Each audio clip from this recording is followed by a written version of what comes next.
नमस्कार, PS news पर आप सभी लोगों का स्वागत। पूर्व राष्ट्रपति प्रणब मुखर्जी के बेटे अभिजीत मुखर्जी अब टीएमसी से उनका मोह भंग हो गया है और वो कांग्रेस में लौट गए। गौरतलब है कि 2019 में जंगीपुर लोकसभा सीट से अभिजीत मुखर्जी चुनाव हार गए। उसके बाद उनका मोहभंग कांग्रेस से हुआ था और कांग्रेस छोड़ करके वो तृणमूल कांग्रेस में चले गए। लेकिन तृणमूल कांग्रेस में भी उनका मन नहीं लग रहा है और अब तृणमूल कांग्रेस में आना चाहते हैं। अभिजीत मुखर्जी ने इस बात को कहा है कि कांग्रेस के नेताओं से दिल्ली में जाकर मिलेंगे और अगर उनकी अनुमति मिलेगी तो कांग्रेस पार्टी में शामिल हो जाएंगे। बंगाल की राजनीति में केवल अभिजीत मुखर्जी ही ऐसे किरदार के रूप में नहीं है जो दल बदल करना चाहे, बल्कि बंगाल की राजनीति में पूरी तरह से उथल पुथल का दौर जारी है, जहां एक तरफ राजवंशी वोटों के खातिर भारतीय जनता पार्टी ने कूच बिहार के महाराज अनंत महाराज को राज्यसभा में पहुंचाया था, लेकिन लोकसभा चुनाव में उत्तर बंगाल में और कूच बिहार क्षेत्र में अनंत महाराज भाजपा के लिए काम करते हुए नजर नहीं। और आगामी विधानसभा चुनाव में जो 2026 में पश्चिम बंगाल में विधानसभा का चुनाव होना है, उसके चुनाव की तैयारियों में जब राज्य के मुख्यमंत्री ममता बनर्जी लगी हुई है, तो ममता बनर्जी अनंत महाराज के साथ मिलकर के राजवंशी वोटों को तृणमूल कांग्रेस के साथ जोड़ने का प्रयास कर रहे हैं। गौरतलब है कि इस बार के लोकसभा चुनाव में जो बंगाल में लोकसभा चुनाव में बंगाल का जो चुनाव परिणाम आया, उसमें सबको आश्चर्यचकित कर दिया, जहां तमाम मीडिया चैनल और तमाम एग्जिट पोल इस बात को बता रहे थे कि भारतीय जनता पार्टी 2019 से अपने प्रदर्शन को सुधार करेगी और 30 से 32 सीटें तक बंगाल में चुनाव जीत सकती। लेकिन जब चुनाव परिणाम आया तो ठीक इसका उल्टा हुआ। भारतीय जनता पार्टी 18 से 12 सीटों पर सिमट गई और तृणमूल कांग्रेस ने 30 सीटों पर चुनावी जीत हासिल की। तृणमूल कांग्रेस ने इस बात को साबित किया बंगाल में कि बंगाल में ममता दीदी का कोई जवाब नहीं। लेकिन बंगाल के चुनाव परिणाम एक सवाल उत्पन्न करता है कि बंगाल में जिस प्रकार से चुनाव के बाद हिंसा हो रहा है या चुनाव के दौरान भी जो हिंसा हो रही थी, जो राजनीतिक हिंसा हो रही थी, वो कदापि उचित नहीं। पश्चिम बंगाल में भारतीय जनता पार्टी के कार्यकर्ता डरे और सहमे हुए हैं। भारतीय जनता पार्टी इस पे अपने हार के कारणों की समीक्षा करेगी कि बंगाल में उनके हार का कारण क्या रहा। लेकिन जहां तक एक दिखाई देता है कि पश्चिम बंगाल में इस तरह का डर के माहौल में भारतीय जनता पार्टी के कार्यकर्ता अपने घर से निकल नहीं पाए, ना तो भाजपा के समर्थक निकल पाए और न भी भाजपा के नेता और कार्यकर्ता, और इसी का खामियाजा भाजपा के लोकसभा चुनाव में भुगतना पड़ा और तृणमूल कांग्रेस इतनी बड़ी जीत हासिल कर पाई।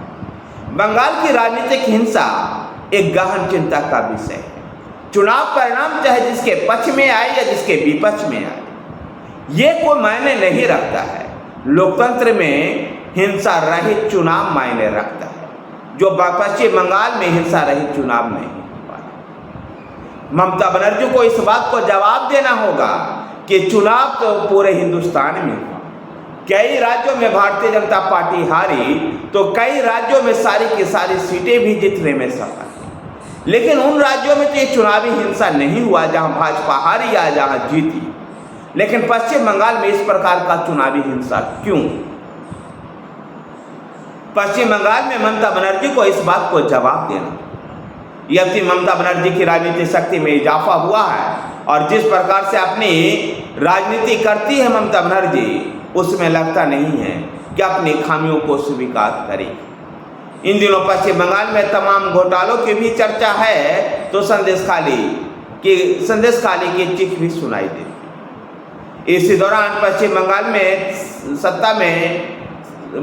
के सत्ता पर काबिज तृणमूल कांग्रेस ने एग्जिट पोल के बाद जिस प्रकार से शेयर बाजार में उछाल आया था और चुनाव परिणाम वाले दिन में जो शेयर बाजार में जो गिरावट दर्ज की गई, जिसमें आम निवेशकों के करोड़ों रुपयों का नुकसान हुआ, इसको लेकर के सवाल उठाया और तृणमूल कांग्रेस ने कहा है कि सेबी की जो चुप्पी है वो लोगों को भरोसा तोड़ रही है। सेबी को ये जांच करना चाहिए कि आखिर ऐसा क्यों। जब चुनाव 1 जून को चुनाव संपन्न होने के बाद जो एग्जिट पोल आया था उसमें भाजपा को बहुत अधिक सीटें दिखाई दे रही, लेकिन जब चुनाव का परिणाम आया तो भाजपा 240 सीटों पर सिमट गई और पूर्ण बहुमत भी हासिल नहीं कर पाई। बहुमत के लिए उनको अपने सहयोगी दलों की ओर देखना पड़ा, जबकि 2014 और 2019 में भारतीय जनता पार्टी ने फुल मेजोरिटी की सरकार बनाई। पश्चिम बंगाल में इन दिनों की जो राजनीति का मुख्य केंद्रीय विषय है वो आगामी विधानसभा चुनाव है जो 2026 में लड़ा जाएगा। भारतीय जनता पार्टी भी अपने हार के कारणों की समीक्षा कर आगामी विधानसभा चुनाव के लिए कमर कस रही है, तो भारतीय जनता पार्टी अपने नेता और कार्यकर्ताओं को यह भरोसा दिलाने में लगी हुई है कि उनके साथ अन्याय नहीं हो पाएगा। जिस प्रकार से राज्य में चुनावी हिंसा का दौर जारी होता है, दौर चलता है, इसको लेकर भाजपा कार्यकर्ता सहमे हुए और डरे हुए महसूस करते हैं। भारतीय जनता पार्टी ने एक केंद्रीय टीम बनाई थी जो टीम बंगाल का दौरा की है, जिसमें त्रिपुरा के मुख्यमंत्री विप्लव कुमार देव, भाजपा सांसद और बिहार के नेता रविशंकर प्रसाद और भाजपा के बंगाल के में विधायक अग्निमित्रा पॉल भी शामिल थे। इन सभी लोगों ने यह अपील की बंगाल भाजपा के लीगल सेल से कि अपने नेता और कार्यकर्ताओं का वो मामला कोर्ट तक ले जाएं अगर इस किसी भी प्रकार की हिंसा होती है। देखना दिलचस्प हुआ कि पश्चिम बंगाल में आगामी चुनाव में क्या ममता दीदी फिर से एक बार सत्ता में लौटती है या भारतीय जनता पार्टी उनके राजनीतिक वर्चस्व को तोड़ पाती है। क्योंकि भारतीय जनता पार्टी पिछले 2021 के बंगाल विधानसभा चुनाव में भी सत्ता के करीब पहुंचते हुए दिखाई दी, लेकिन भारतीय जनता पार्टी वो मादा नहीं दिखा पाई कि वो पश्चिम बंगाल में ममता बनर्जी को चुनौती दे सके। और इस बार के लोकसभा चुनाव में फिर से ममता दीदी ने अपने वर्चस्व को साबित किया।